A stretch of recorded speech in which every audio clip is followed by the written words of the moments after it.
What's up, folks? I'm on, by the way, and welcome back to the Tober of Tobers, this gauntlet of October art challenges. This is kind of a spin on the Inktober, Arttober type of challenge, figuratively and literally, because we have with us this wheel. If you haven't been here for the past 5 episodes already, this is episode 6. So we are moving on to days 16 through 18.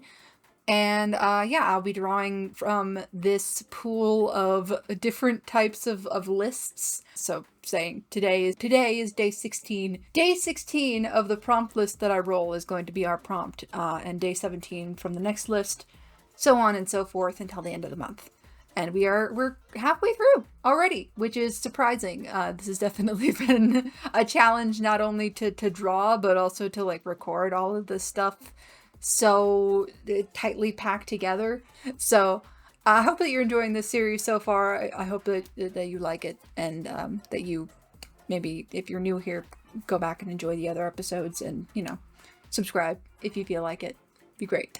But let's just get right into it and roll our list for today.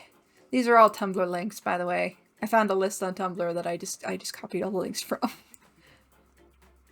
Alright, and color of the day, blue. Okay, done. Open you in a new tab, move that. Inktober Master Post from Nailsnick Z Morella. Alright, and that would be today is day 16. A dream that never ends. Interesting. Okay. So that is a long prompt in and of itself. I'm sensing a story possibly coming out of this. Well, that'll be a hell of a one to start off with, but okay. Got that one sorted out. Let's move on to the next one.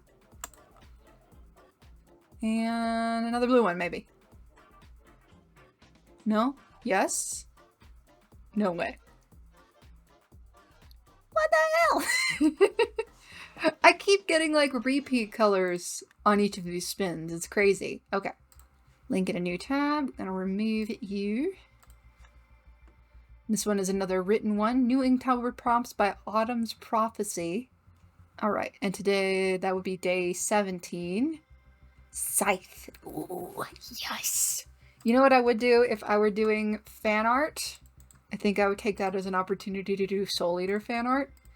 I need to get onto it actually, because every good couple of years around October, I do another watch through of Soul Eater. It's one of my favorite animes.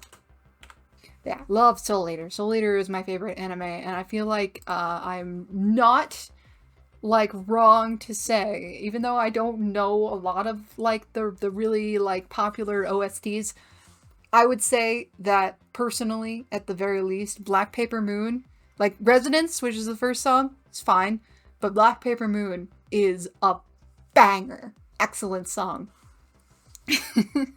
Totally off topic, but tis the season, I guess. Alright, final prompt for this batch. Blue again? Holy yay! Okay. Interesting. Alright. Ooh, Socktober. Sock and Crowned Art. Okay, so this is going to be day 18, and our final selection, Undead. Ooh. Very, my brain immediately goes to, Pet Cemetery. Okay, so I have a whole sentence and then 2 relatively normal one-word prompts. So I'm gonna have to try and figure those out for the next couple of days, but I will see you in the very near future. Speedpaint voiceover time. See you there. So day 16 was our sentence-long prompt, A Dream That Never Ends. An idea that excited me coming from this was a very surreal kind of dreamcore vibe. I thought it would be fun to try and create a character sort of similar to that. I decided to base the design off of a childhood toy who I still have and who still brings me a lot of nostalgia, my stuffed Giraffe Jr. Listen, I named him when I was like 5, okay? The design itself isn't necessarily any personification of the toy himself, but more of a weird mashup of familiar and creepy, which seems to be the vibe that Dreamcore wants to evoke a lot. I also took the idea of dreams a bit more personally and literally, and I thought about some weird motifs that I find in my dreams a lot. I have a lot of dreams about doors, well, doors and hallways. I swear I have a reoccurring one where there's this like facility that's basically like a giant, constantly moving assortment of rooms people go into, and each phase is sort of like a puzzle horror game. Quite dangerous too. I also have a lot of dreams where I'm squeezing through a cramped attic, no way of knowing how I'm gonna get out, but occasionally I find this library. I'm talking like a whole room dedicated to a massive wooden bookcase, just chilling in the hidden recesses of some old house. Also, a more common reoccurring scenario I hear other people talking about too is walking around kind of a ghost version of your own hometown, like it's set up the same way, but nobody's there. I have those sometimes, but I'm either in a hurry and suddenly get so tired I'm unable to move beyond a crawl, or careening down the streets on something like I've been strapped to a skateboard. Sometimes bits of both. And now I'm probably going to get a really concerning dream analysis from the greater internet. I had a lot of fun, more so with the effects of this piece than the character itself. I like the character, but now I just feel like maybe he's a bit out of place. I'm not sure. Maybe it still works, especially with the surrealism, but I feel like I still want to try another pass at this character later on. I used a few of the reusable pictures from the Library of Congress, actually. If you're ever looking to play around with photo bashing or image manipulation, it's definitely fun to look through old pictures like that. I know tons of places have fully public domain images that are newer too, but there is something fun about the old archive photos. I made kind of a recessed doorway with all of these different worlds through each door. This is Mr. Crayon, a monochrome entity who exists between the realm of sleep and waking. He draws bright colors on himself and changes heads to familiar toys to sort of draw out the dreamer's inner child. Sometimes he helps people heal, sometimes he punishes them. Or maybe they punish themselves. Regardless, the lines can be very blurry and up to interpretation. If those who meet him survive, that is. Very Silent Hill vibes there.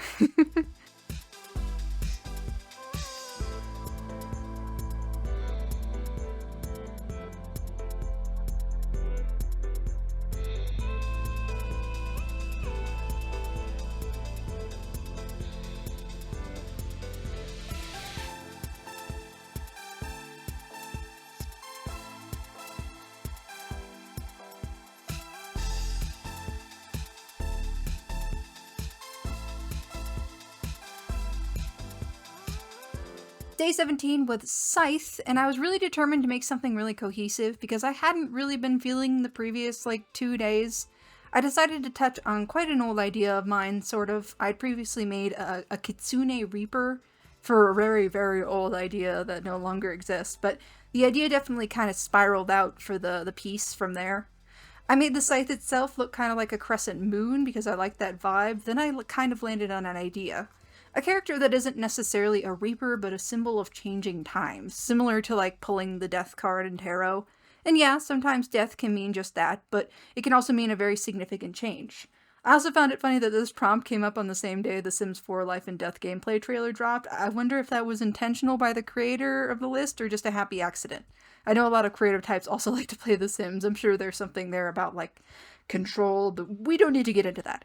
Anyway, when I started conceptualizing this character, I actually thought she might make a great addition to the lore of my ongoing brainchild story Thrakos. Kind of shows where I am, still making gods and stuff for the world building, but the main story is there, okay? This is just extra flavor. This is the goddess known simply as Harvest. She represents the changing of the seasons, particularly the transition toward and away from winter. She takes the form of a snow fox and is believed to be the reason certain creatures change their pelts in the winter. Using her scythe, she reaps the last harvest before winter, including the leaves of trees and the brown pelt of her favorite creature, the snow fox. To make things fair, though, she also gives stark white coats to the rabbits they hunt. Anything she cuts with her scythe changes color. The only things she doesn't touch are evergreen plants, which are used in winter solstice ceremonies to help bring in the end of winter. Yes, this is Thrakos' version of Christmas or Yuletide. She's basically Mother Winter. Harvest Visage is used by farmers for the obvious aid of last harvest before winter, and by hunters looking to stay invisible from their prey. Just don't try to invoke her if you're hunting for fox pelts.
For day 18, I had the prompt undead, which immediately struck me with the idea of a church grim.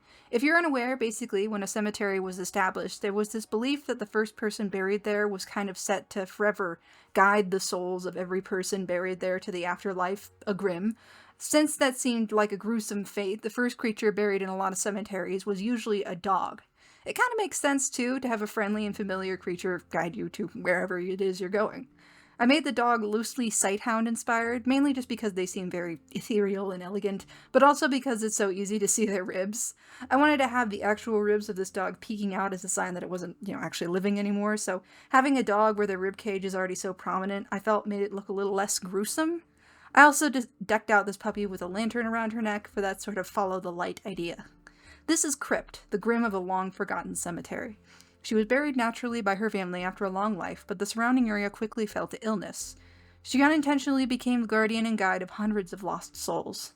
A lot of the graves in the area were made hastily or long after someone had died, but the graves were not the only parts of the cemetery. The whole town eventually fell to this illness, and bodies were buried in wells and hastily made catacombs, and near the end, simply left to rot in houses or the street, wherever they fell. Crypt watches over all of them, and visitors to the literal ghost town report being let out of the fog by a black and white dog carrying a lantern. After all, not all lost souls are dead.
But those are this batch of prompts. Let me know what you thought of these and which of these is your favorite. Of course, you can always subscribe to catch the rest of this series and other fun art challenges I do in the future. At that though, I'll leave this here for you, and I'll see you on Tuesday, I believe, for days 19 through 21. 10 days to go after that. Wow.